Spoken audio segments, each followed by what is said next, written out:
అప్పుల బాధలు వెంటాడుతున్నాయా? అయితే 6 JVR వారి జాతిరత్నాలు ధరించండి. రైట్, బ్రేకింగ్ న్యూస్ వస్తున్నాం. మనం టీవీ స్క్రీన్ పై రాజమండ్రి అప్పారావు రోడ్లో దారుణం జరిగింది. జిఎస్ఎల్ మెడికల్ కాలేజ్ విద్యార్థినిని ప్రియాంక్ అనే యువకులు కారుతో ఢీకొట్టారు. బుధవారం రాత్రి జరిగిన ఈ ఘటనలో ఆ యువతి తీవ్రంగా గాయపడింది. స్థానికులు వెంటనే పోలీసులకు సమాచారం ఇచ్చిన తర్వాత పోలీసులు స్పాట్కి చేరుకొని ఆ మెడికోని హాస్పిటల్కి తరలించారు. అప్పటికే ప్రియాంకకి బ్రెయిన్ డెడ్ అయినట్లు వైద్యులు గుర్తించారు. దీంతో ఆమెకు మెరుగైన వైద్య చికిత్స కోసం హైదరాబాద్కు కుటుంబ సభ్యులు తరలించారు. ఈ ఘటన ప్రకాష్ నగర్ పోలీస్ స్టేషన్ పరిధిలో జరిగింది.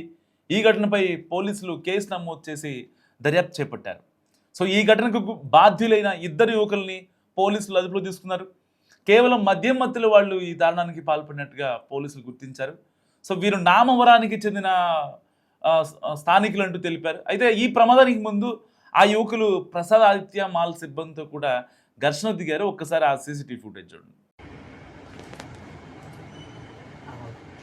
బ్యాక్ వెళ్ళి వీడియోది ఇదేనా? Wait wait wait wait wait wait wait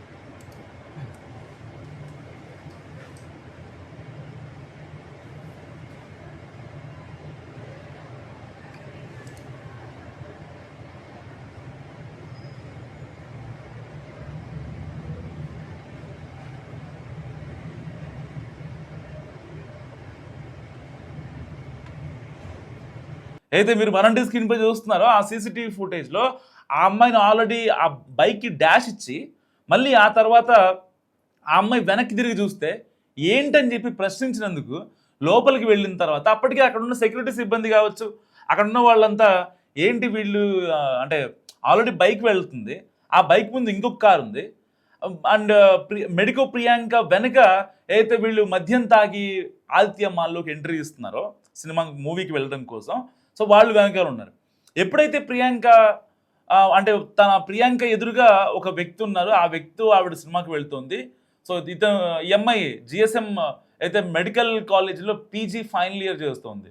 so వాస్తవానికి కరెక్ట్గా నెక్స్ట్ ఇయర్ ఇంకా ఆల్మోస్ట్ తనకి ఎక్కడో చోట అపాయింట్ అవుతారు, లేదంటే వేరే ఏదైనా ప్రైవేట్ హాస్పిటల్లో తను అపాయింట్ అవ్వాల్సిన నేపథ్యంలో ఇప్పుడు ఆ అమ్మాయి బ్రెయిన్ డెడ్ అయిపోయి 4 గోడల మధ్య నరకయాతన అనుభవిస్తుంది. అసలు ఇంకా ఆ అమ్మాయికి ఒకవేళ లేకపోతే అంటే ఒక నెక్స్ట్ లెవెల్ ఏ ట్రీట్మెంట్లు కావచ్చు, లేకపోతే యుఎస్ డాక్టర్లు చూపించినా, లేకపోతే ఇక్కడున్న అంటే స్పెషలిస్టులకు చూపించినా సరే ఆ అమ్మాయి అంటే కనీసం మనిషిని గుర్తుపట్టే స్థితికి వచ్చిద్దా లేదా అన్నది కూడా డౌటే.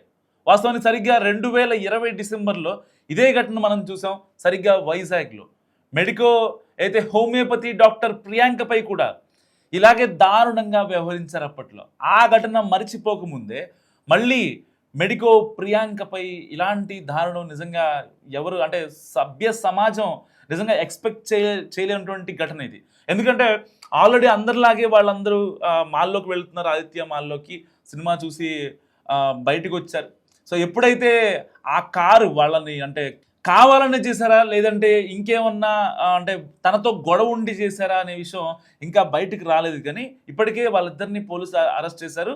కేవలం ప్రాథమికంగా వాళ్ళు చెప్తుంది ఏంటంటే మేము తాగి ఉండి మాత్రమే ఆ అమ్మాయిని డాష్ ఇచ్చాం, తర్వాత ఆ అమ్మాయి వచ్చి బయటకు వచ్చి గట్టిగా అరుస్తుండడంతో మాకు కొంచెం కోపం వచ్చి కోపోద్రిక్తులైన తర్వాతే మేము ఆ పని చేసామంటూ వాళ్ళు చెప్తున్నారు. నిజంగా ఒకవేళ అంటే వాళ్ళు ఆల్రెడీ మందు తాగున్నారు అనుకుందాం, ఫర్ ఎగ్జాంపుల్ ఆల్రెడీ అక్కడ ఒక అమ్మాయి ఉన్నారు, అబ్బాయి ఉన్నారు, చుట్టుపక్కల సెక్యూరిటీ ఆ టీం ఉంది, ఆ మాల్కి సంబంధించిన వీళ్ళంతా కూడా సో చూస్తూ ఊరుకోలేదు. వెంటనే అక్కడ ముందుకు వెళ్ళారు. ముందుకు వెళ్ళే క్షణికావేశంలో ఆ అమ్మాయి ఎప్పుడైతే అంటే బైక్ దిగి ఆ అమ్మాయి ఎప్పుడైతే వాళ్ళకి చెయ్యి చూపించిందో ఏం చేస్తున్నారు మీరు అని చెప్పి చెయ్యి చూపించిన తర్వాత వెంటనే తన తలపైకి ఆ కారు యొక్క ముందు టైర్, లెఫ్ట్ టైర్ ఉంటుంది కదా ముందు వరుసలో, ఆ టైర్ని ఎక్కిచ్చేసి ఆ అమ్మాయిని అక్కడి నుంచి పారిపోయారనమాట. సో వెంటనే అక్కడ ఉన్న స్థానికులు ఆ సెక్యూరిటీ టీం పోలీసులకి ఇన్ఫర్మేషన్ ఇచ్చిన తర్వాత పోలీసులు వెంటనే స్పాట్కి రావడం, ఆ సీసీటీవీ ఫుటేజ్ చూసిన తర్వాత కార్ నెంబర్ ట్రేస్ చేసి సో వాళ్ళని పట్టుకోవడం జరిగింది. సో వాళ్ళు చెప్తున్న దాని ప్రకారం అంటే మేము కేవలం మద్యం మత్తులో ఉండే ఈ పని చేసామని మాట్లాడుతున్నారు. వాస్తవానికి మద్యం మత్తులో ఉంటే ఇంత దారుణం తెగబడతారా? అంటే ఆ అమ్మాయిని ఆల్రెడీ డాష్ ఇచ్చి, ఆ అమ్మాయిని ఇబ్బంది పెట్టి, ఆ అమ్మాయిని అంటే మళ్ళీ బయటకు వచ్చి ప్రశ్నిస్తే మళ్ళీ వీళ్ళే ఉల్టా ఆ అమ్మాయిని తలపైకి ఎక్కించారంటే అర్థం చేసుకోండి. ఆ అమ్మాయిని గుద్దిచ్చేసి దాదాపుగా 4 సార్లు గుద్దారంట రిటర్న్ వచ్చి. మళ్ళీ ఆ కార్ని బ్యాక్ చేసుకొని మళ్ళీ ముందొచ్చి అలా బ్యాక్ చేసుకొని 4 సార్లు గుద్దారంట. మరి 4 సార్లు గుద్దిన టైంలో అసలు అంటే వాళ్ళు ఎంత రెచ్చిపోయి ఉంటారు? అంటే మధ్య మధ్యలో ఏమైనా చేసేస్తారా? ఒక పబ్లిక్ ప్లేస్‌లో ఒక ప్రైవేట్ మాల్ దగ్గర పబ్లిక్ ప్లేస్‌లో ఇలాంటి వాళ్ళకి నిజంగా బుద్ధి చెప్పాల్సిన అవసరం లేదంటారా? రేపొద్దున అంటే ఫర్దర్‌గా ఇలాంటి ఇన్సిడెంట్స్ రిపీట్ అవ్వకుండా ఆ యొక్క మాల్ కావచ్చు, పబ్లిక్ ప్లేసెస్ ఏదైనా కావచ్చు, తాగి వచ్చాడు అంటే లోపలికి రానివ్వకూడదనే రూల్ నిజంగా ఖచ్చితంగా పెట్టాల్సిందే. గతంలో కూడా మనం చూసాం 2020 డిసెంబర్లో సరిగ్గా హోమియోపతి డాక్టర్ ప్రియాంక పైన అత్యంత దారుణంగా పబ్లిక్ ప్లేస్లోనే వచ్చి ఆ అమ్మాయి పైన యాసిడ్ పోసి వెళ్ళిపోయారు. మరి ఇలాంటి ఘటనలు జరుగుతున్నా సరే కనీసం ఎవరూ స్పందించిన సిచ్యువేషన్. ఎప్పుడో ఒక డాక్టరు అంటే ప్రాణం పోయాల్సిన ఆవిడే ఒక కనీసం ఆవిడ కెరియర్లో కనీసం 1,00,000 మంది ప్రాణాలు కాపాడవచ్చునేమో. సరే ఒక 1000, ఒక 10,000 వేసుకోండి. అంతమంది ప్రాణాలు కాపాడాల్సిన ఆవిడ ఇవాళ 4 గోడల మధ్య అసలు బయటికి వస్తా రాదన్న సిచ్యువేషన్. ఆ అమ్మాయిని అంత పెద్ద చేసి డాక్టర్ని చేసి వాళ్ళ తల్లిదండ్రులు పడే అరణ్య రోదన నిజంగా అంత ఇంత కాదు. అంటే ఎవరు ఇక్కడ బాధపడాలి? వాళ్ళు తాగి వచ్చి చేసిన రచ్చకి ఇవాళ ఆ అమ్మాయి మళ్ళీ లేస్తుందో లేదో అనే భయం. అండ్ వాళ్ళ తల్లిదండ్రులు అంటే ఒక రకంగా చచ్చిన శవంలా ఉన్నారు పాపం వాళ్ళు. ఒక రకంగా లిటరల్గా చెప్పాలంటే హాస్పిటల్ దగ్గర ఏడ్చుకుంటూ ఆ అమ్మాయి ఐసీయూలో ఉంటే డాక్టర్లు వచ్చి అది ఇవ్వాలి, ఇది ఇవ్వాలి, ఆ మెడిసిన్ తీసుకురండి, ఈ మెడిసిన్ తీసుకురండి, ఈ ఇంజెక్షన్ చేయాలని చెప్పి చెప్తుంటే అసలు వాళ్ళ బాధ అంతా ఇంత కాదు.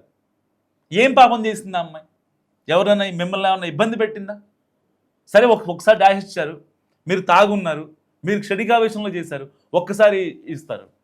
4 సార్లు కార్ని రివర్స్ చేసుకొని మళ్ళీ ముందుకొచ్చి ఆ అమ్మాయి ఎప్పుడైతే కింద పడిపోయిందో, కారు బంపర్ తగిలి ఎప్పుడైతే ఆ అమ్మాయి అలా రోడ్ మీద పడిపోయిందో మాల్ ఆ ఎగ్జిట్ ఎంట్రన్స్ దగ్గర ఆ అమ్మాయి మీద అప్పుడు ఎక్కించారు. ఒకవేళ అంటే ఆ అమ్మాయి మీద కోపం ఉందో లేకపోతే ఇంకోటో సరే వీళ్ళు తాగున్నారు, వీళ్ళకి కోపం వచ్చింది, వీళ్ళకి పని పాటలు లేని ఎదవలు వీళ్ళు, ఏ టైంలో తాగాలో, ఏ టైంలో ఏం చేయాలో, తాగి ఎక్కడికి వెళ్ళాలో, ఏం చేయాలో తెలియని ఎదవలే అనుకుందాం. సో అప్పుడు ఆ అమ్మాయి ఆల్రెడీ ప్రశ్నించింది కాబట్టి డైరెక్ట్గా తలపై ఎక్కిస్తావా? నిజంగా ఇలాంటి వాళ్ళని ఉరి తీయాలి. ఉరి తీయడం కాదు, ఫస్ట్ ఎన్కౌంటర్ చేశారు.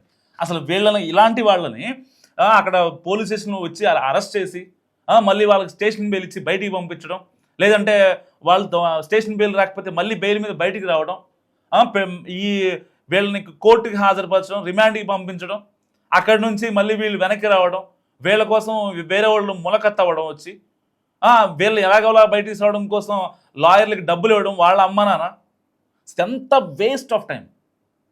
ఇలాంటి క్రూయల్ కండిషన్స్లో ఒక ఆడపిల్ల, అభం శుభం తేలిన ఆడపిల్ల వాళ్ళ అమ్మ నాన్న పరమావధిగా భావించి ఇన్నాళ్లుగా ఆ అమ్మాయి ఎన్నో ఇబ్బందులు పడి మొత్తం తన మెడిసిన్ మొత్తం కంప్లీట్ చేసిన తర్వాత ఫైనల్ స్టేజ్లో ఎక్కడో చోట అపాయింట్ అవ్వాల్సిన సిచ్యువేషన్లో ఆ అమ్మాయి 4 గోడల మధ్య అసలు కనీసం మనిషిని చూడగలిగిద్దా లేదా, లేదంటే రేపొద్దున పరిస్థితి ఏంటి, అసలు ఇంకా లైఫ్ లాంగ్ ఇంకా ఇలాగే ఉండిపోవాలా? అమ్మాయికి బ్రెయిన్ డెడ్ అయింది పాపం. నిజంగా ఆ అమ్మాయి చేసిన తప్పేమన్నా 1% అని ఉందా? అమ్మాయి తప్పు 1% కూడా లేని సిచ్యువేషన్లో ఇలాంటి యాదృచ్ఛికమైన కోఇన్సిడెన్స్ అయినా ఏదైనా సరే చాలామంది అనుకోవచ్చు, అనుకోకుండా చేశారా వాళ్ళు, అనుకోకుండా తాగొస్తారా పబ్లిక్ ప్లేసెస్కి, అనుకోకుండా తాగొచ్చి అనుకోకుండా అమ్మాయిని గుద్దుతారా? అంత దారుణంగా ఆ అమ్మాయిని ఇబ్బంది పెట్టాల్సిన అవసరమే ఉంది. కేవలం ప్రశ్నించిన పాపానికి ఎందుకు తను డాష్ ఇస్తున్నావు, ఎందుకు నా వెహికల్ని గుద్దుతున్నావు అని చెప్పి ఆ అమ్మాయి అడిగినందుకే ఆ అమ్మాయిని అత్యంత దారుణంగా 4 సార్లు రివర్స్ చేసుకొని మరి ఆ అమ్మాయిని ఆ భూమి మీద పడుకోబెట్టిన తర్వాత ఆ అమ్మాయి తల మీద నుంచి కారు వెళ్ళిపోయింది. ఎంత నరక యాతన అనుభవించుంటుందో ఒకసారి ఆలోచించండి. అక్కడున్న సెక్యూరిటీ వారిస్తున్నారు, ఏమైంది ఏమైందని చెప్పి, ఎక్కడ వాళ్ళ మీదకి వస్తడం వాళ్ళ భయం. ఇలాంటి క్రూయల్ సిచ్యువేషన్స్లో ఎవరు చేసినా సరే అది ఎంతటి వారైనా నిజంగా వాళ్ళని ఎన్కౌంటర్ చేయాల్సింది ఎట్టి పరిస్థితుల్లో. ఇప్పటికే ఆ కాలేజ్ సంబంధించి ఆ పీజీ విద్యార్థులు ఎవరైతే ఉంటారో ఆ అమ్మాయిలు మొత్తం కూడా రోడ్డెక్కిన పరిస్థితి. ఎట్టి పరిస్థితుల్లో మెడికో ప్రియాంకకి న్యాయం జరగాలంటూ వాళ్ళందరూ ఆవేదన వ్యక్తం చేస్తున్నారు. పోలీస్ స్టేషన్ ఎదుట కూడా ఆందోళన చేస్తూ ఇటు మహిళా సంఘాలు, సామాజికవేత్తలు, మేధావులు, వీళ్ళంతా విద్యార్థి సంఘాలు వీళ్ళంతా రోడ్డెక్కిన పరిస్థితి. మరి ఇలాంటి నేపథ్యంలో వాడిని ఎన్కౌంటర్ చేయాలా వద్దా? మస్తుగా కామెంట్ చేయండి.